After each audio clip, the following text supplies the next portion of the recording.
Active FM. Radio has never been better.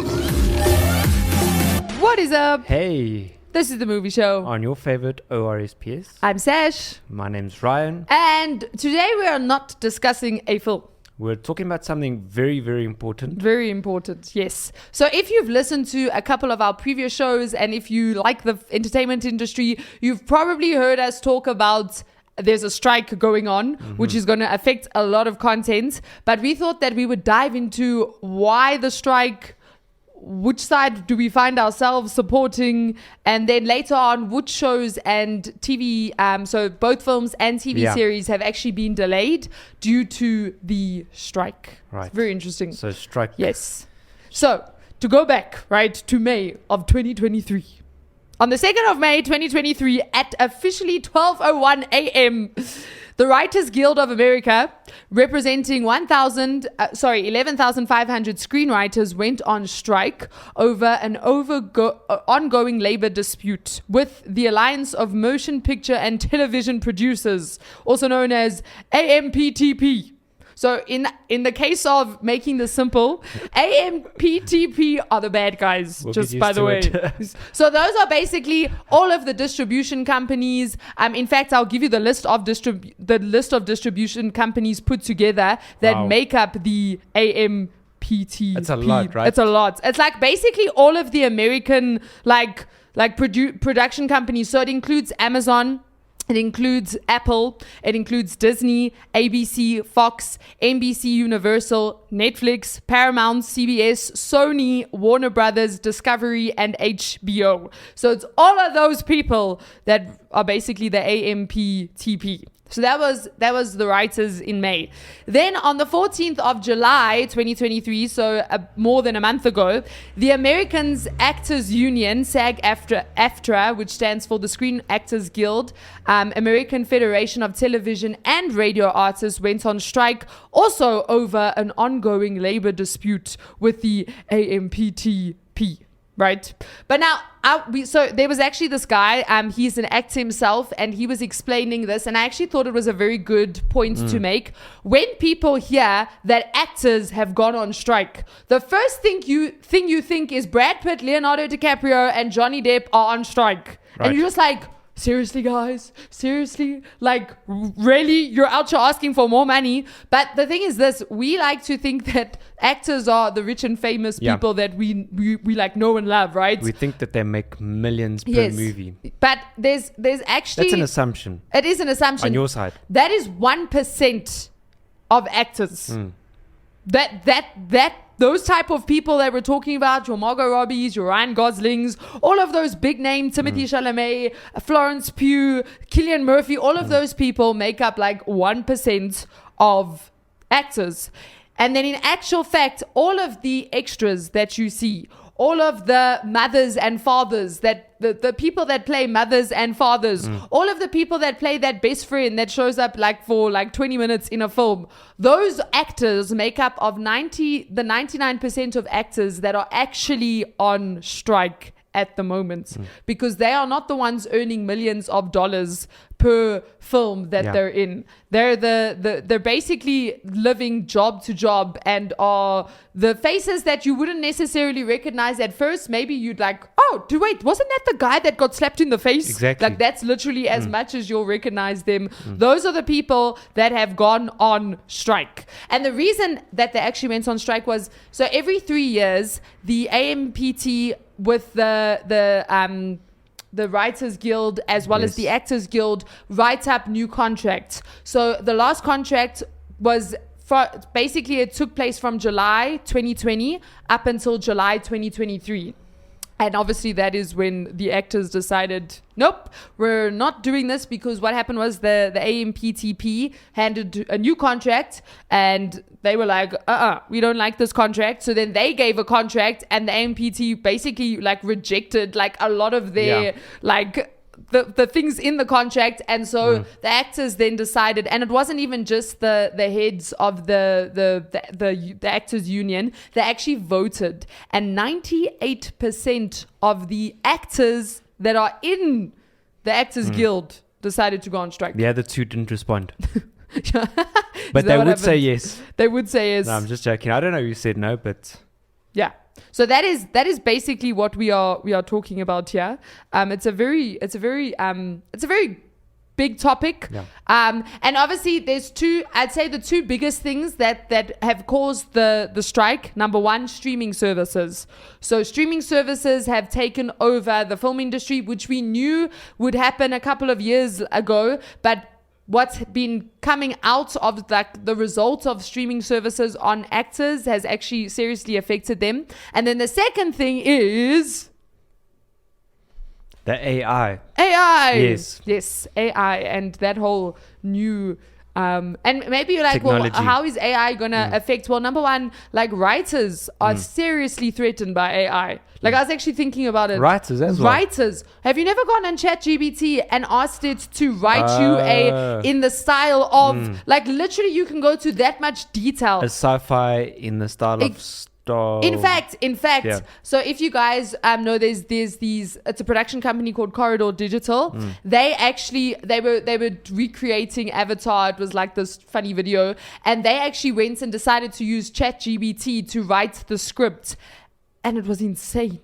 I was like, oh my goodness, like this is so like writers Pretty are scary. It's very, very scary. And then also on the actors side is there's so we're gonna unpack all of that very interesting. That was very obviously two of a whole lot of points which we could get into, but the two that we've looked at that we can explain are those two. Mm. Yeah. And if you actually want to know exactly what the from the actors, so okay, we're going to focus on the actors here, but you can actually go to the SAG-AFTRA website and they show you they've got like everything there. They give you what they asked from the AMPTP and the response from the AMPT. They've literally uploaded their contract and they've shown you exactly like which demands the AMTP have either responded to or said no. Like for example, they asked for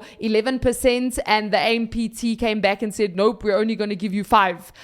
Or they'll show you like this is what we requested and then they came back and literally just rejected it. Like there wasn't even negotiation. There was just nope, we don't accept that. So you can actually go check it out for yourself if you want to know the intricate details of the actors. Yeah. So just to give you so if you don't believe us about the whole like actors don't earn like a super amount of money, so roughly 87% of SAG-AFTRA members, that means that 87% of the actors that belong to America's Actors Guild earn less than $26,000 a year from acting. A year, hey? They earn less, right?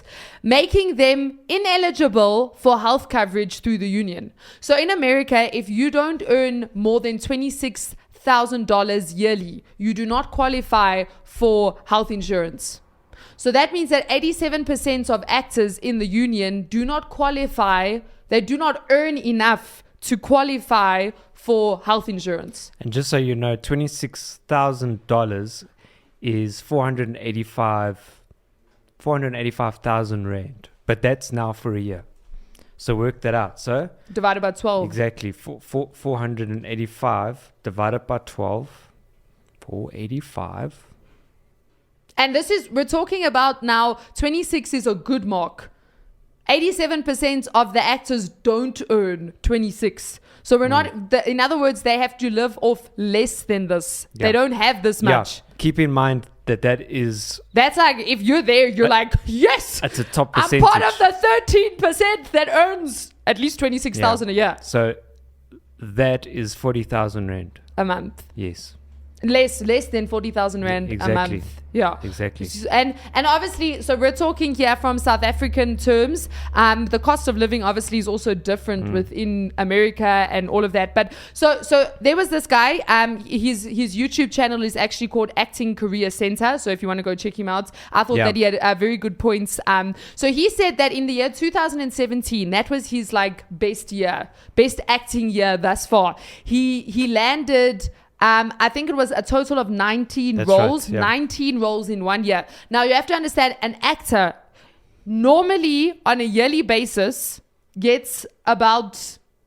Well, he said that that puts him in the top 13%, 19 jobs. But he said that on average, an actor maybe about 3 or 4 jobs. If you're lucky, so 3 or 4 jobs a year. Right? You get to work on 3 or 4 jobs a year.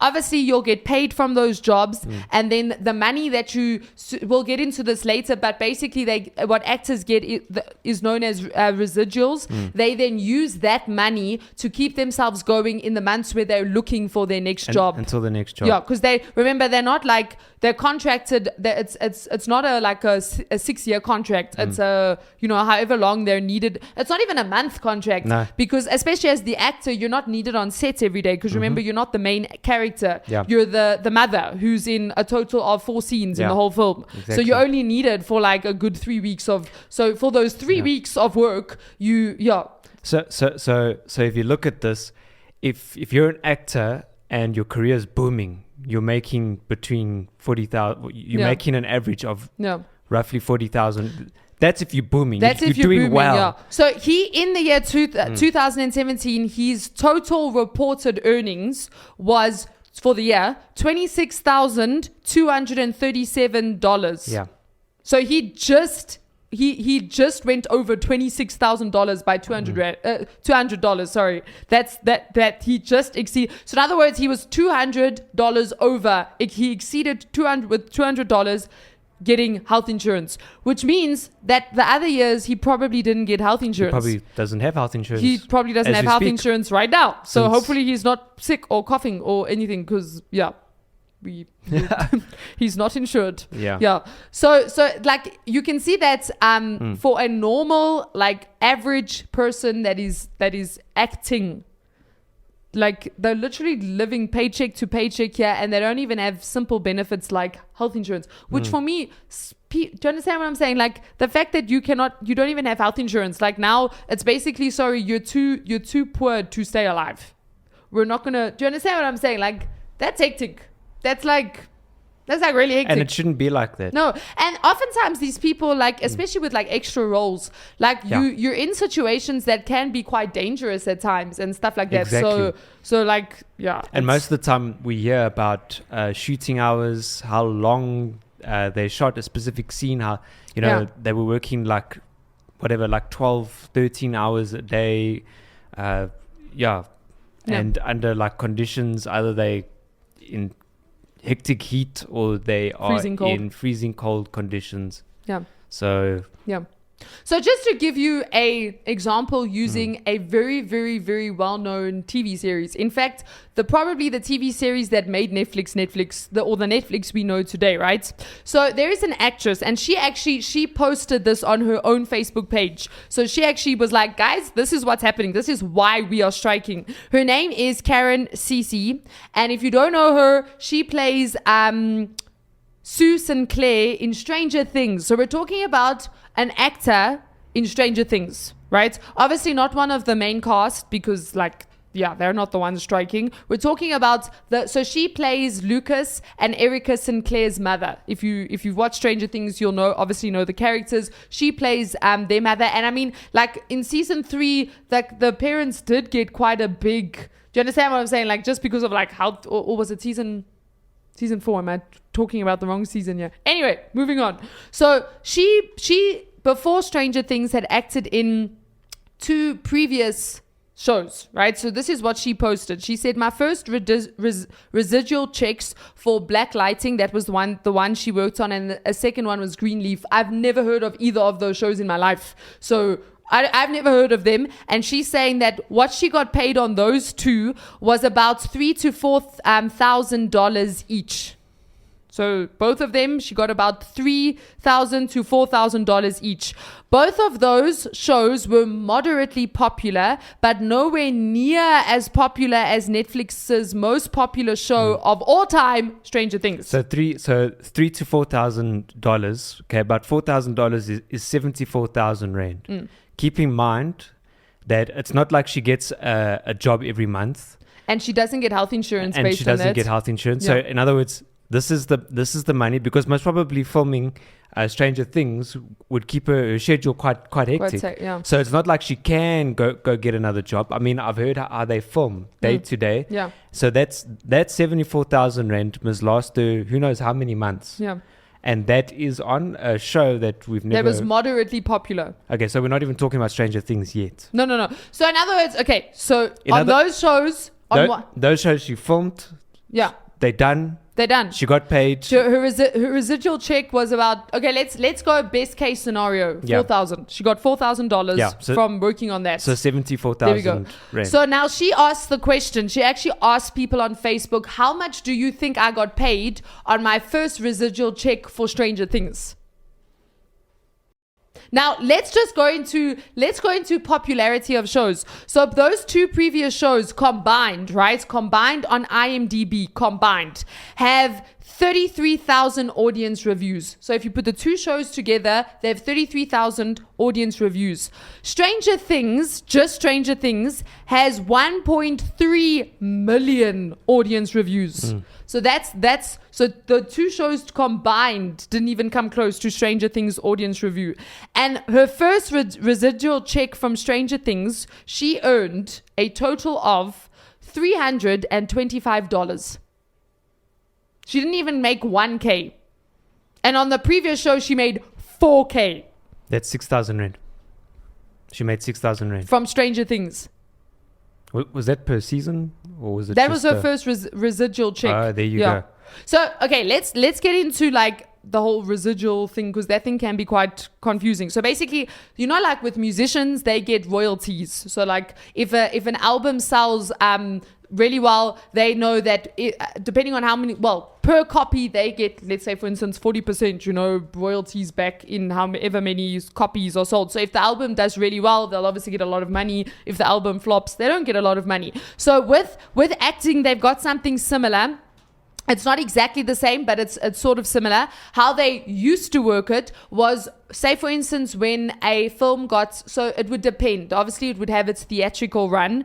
Then it would have like its DVD. It would be released on DVD. Depending on how many DVD copies was sold, they would get a certain amount back in residuals. And that's what they would use to work between jobs. So, you get paid for doing the job, but then you also know that depending on how well the movie does, you'll get paid back this much as well. And then also like for TV shows, if it was a very popular TV show, depending on how many reruns the network would do, you would also get residual payments. So that's how they'd work. Yeah. Now with streaming sites, what they've done is, and it's so dumb, it's actually so dumb. So streaming sites are not clear, they're not transparent with their data. So in other words, what they're doing now is, it doesn't matter how well or how badly your TV show does or your film does on a streaming site, you get a set residual payment. So if we decide you're getting this much, it doesn't matter if this becomes the greatest TV show of all time, you will still only get paid X amount. We're not going to raise it. We're not going to lower it. Yeah. And it's stupid because first of all, you're stealing from the actors. And secondly, it's not like these streaming sites can't give the accuracy of the data. In fact, they could probably give even more accuracy nowadays than they could. Can work out. Do you understand? Because like with the reruns, like people could have just left the TV blaring. Do you understand what I'm saying? So it looks like 10 million people were watching your show, but actually like 80,000 of those were actual just TVs that were left on at businesses or like at doctors' rooms or hairdressers. So you think that people will watch. Do you understand what I'm saying? Whereas with the streaming side, people don't necessarily leave they don't leave Netflix running pointlessly. So like if someone goes in and watches it, you can take that as, so now you have even more accuracy as to how well is this actually doing, and therefore they should still be giving like actors that you'll get this much. I don't understand why they've changed it. Well, didn't we just give figures on how popular Stranger Things is? So the fact that so they can tell. And I mean, it's not like they don't, you see the actors like, oh my gosh, Stranger Things has been the top #1 film on Netflix for the past 10 weeks. I mean, they're able to figure that out. They're able to tell you what's the top shows currently on their streaming. Well, so why can't they? Well, I know here in South Africa, if I go into my Netflix, there's a category most popular in South Africa. So it's like it doesn't. Even if you categorize it, for crying out loud, you don't even have to say, oh no, per 1 million you get this amount.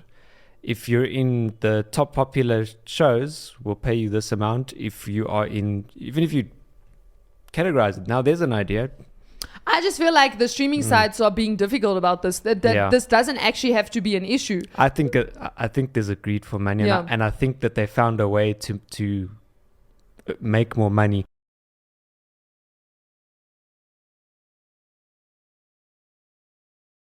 Than these actors. In fact, I was actually working out how much our sports, our athletes in South Africa make, and it's actually an average working amount. Oh, really? Really, I was actually quite shocked with how much they make, like per month or per season, and that. Like, I thought they were making lots, but they're not. They're actually making, like, you know. And even they get paid more than what actors on TV and what they make. So that's it's actually quite a eye opener for me looking into this. Yeah. So that's the first side of the strike and I think that was actually the original it was coming. It was actually coming. Like, it honestly was it was coming. But then the second thing is the whole AI thing. So with the AI thing, it's so dumb.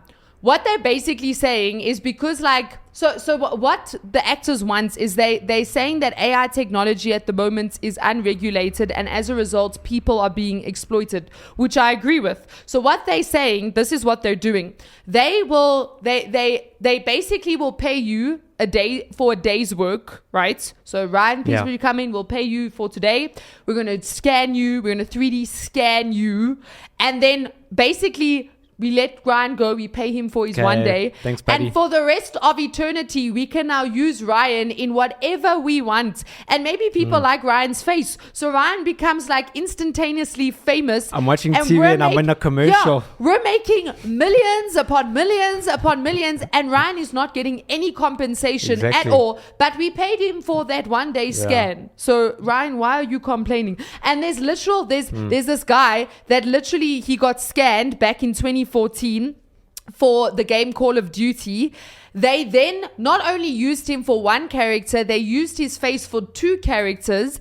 And he literally said that Call of Duty is literally making like millions of dollars because of him, and he's not getting compensation at all. Like, nothing. And they're literally wanting to do this with actors. And then it goes further to when the actor dies, now you can still use their likeness in films. It's this whole, basically, we don't need to pay actors anymore. And believe me, they've already started doing this with background characters. So extras have lost roles because they don't need human beings. They've digitalized they can extras. Just get scanned. And this is the thing. How do you think Leonardo DiCaprio became Leonardo DiCaprio? What do you think his first role was?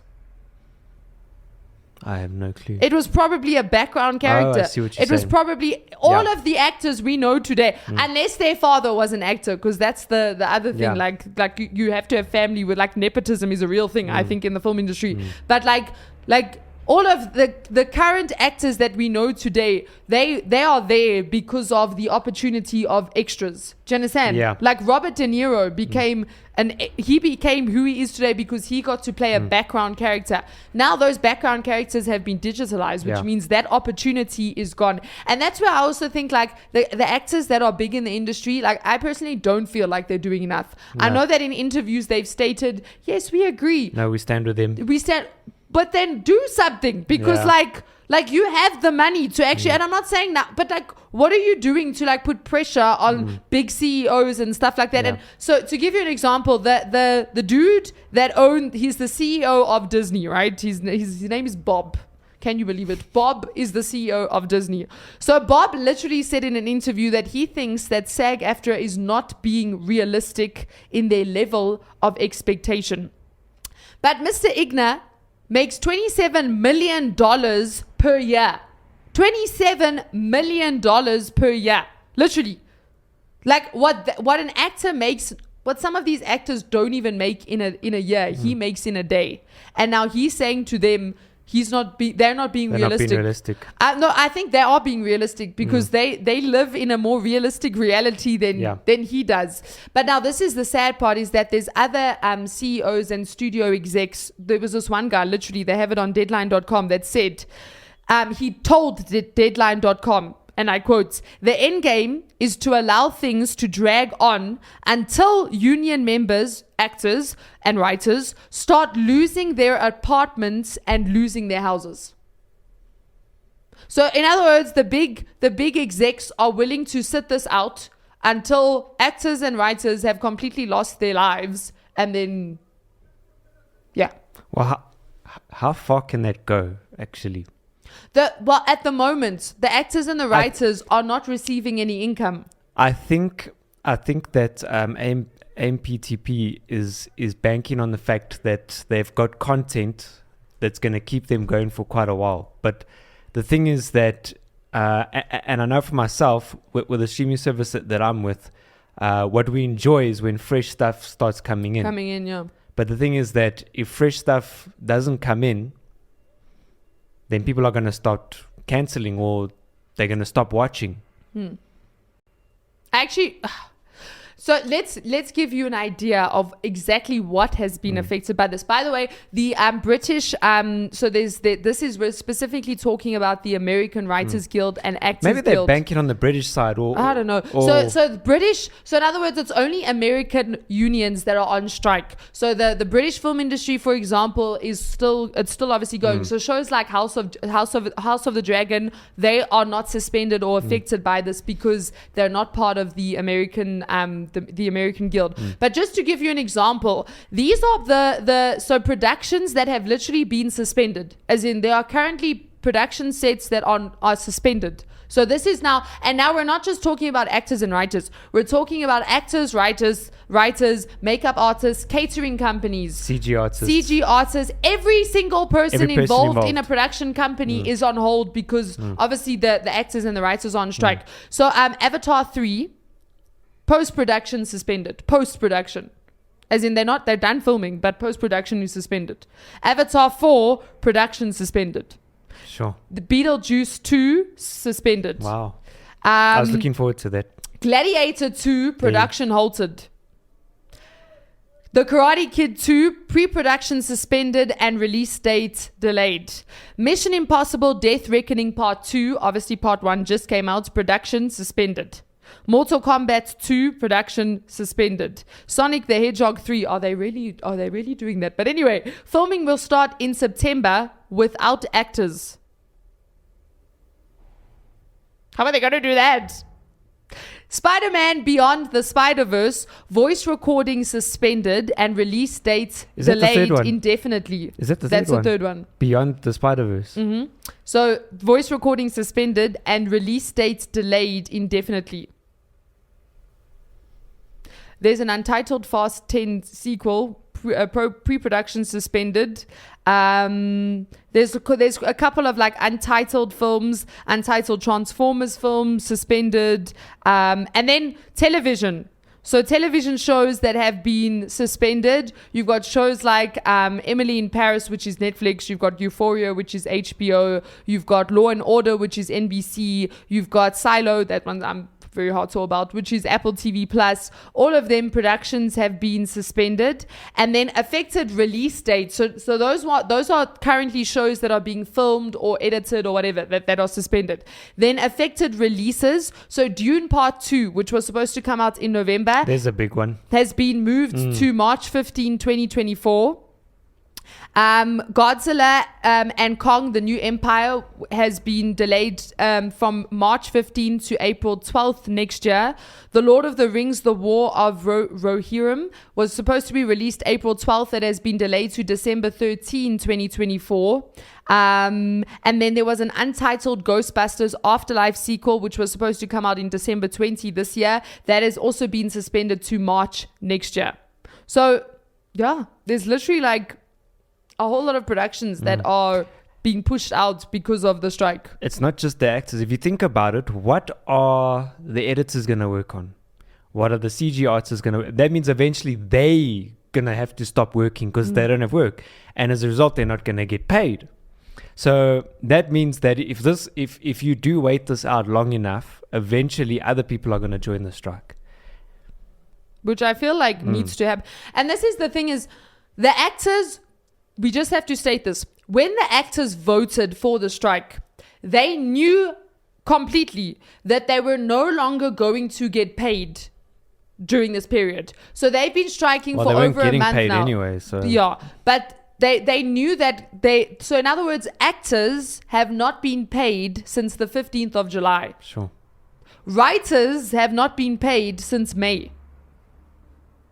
That's literally what's happening. So it's not even like the people who are on strike are not benefiting from do you understand what I'm saying? Currently, right now, they are not getting paid. And yet still 98% of actors voted to do the strike. They still wanted the strike. So it's a very serious thing. And for me, it's just there's these big production companies with their big CEOs that are earning actually insane amount of money. Like they are actually just completely greedy, and they're not prepared to give people the increase that they want because they state that the industry is losing money. But these people, what they are asking for, if you're to combine the amount of money they're asking for together, is less than what these big CEOs earn for. Like, it's literally less. So it's like, hello, guys, sell a yacht and just give the people, give them health insurance. Like, seriously, like, yeah. All you have to do is just change the contract, which takes money out of your pocket, but it doesn't take, it's not your money, actually. Actually, at the end of the day, it's not your money. And I think the problem is they when streaming sites opened, they like took real advantage of it. And now with AI as well, they're taking real advantage of it quickly. And they like turning like, and it's not even like the actors ever did have the power. I mean, there was an episode of Corridor Digital that we watched, and they were talking about CG actors. And what they said was that at the moment, yes, you can have a CG character, but you still need something to drive that CG character.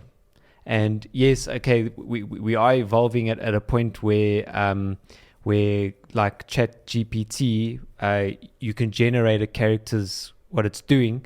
So, for example, there was a person.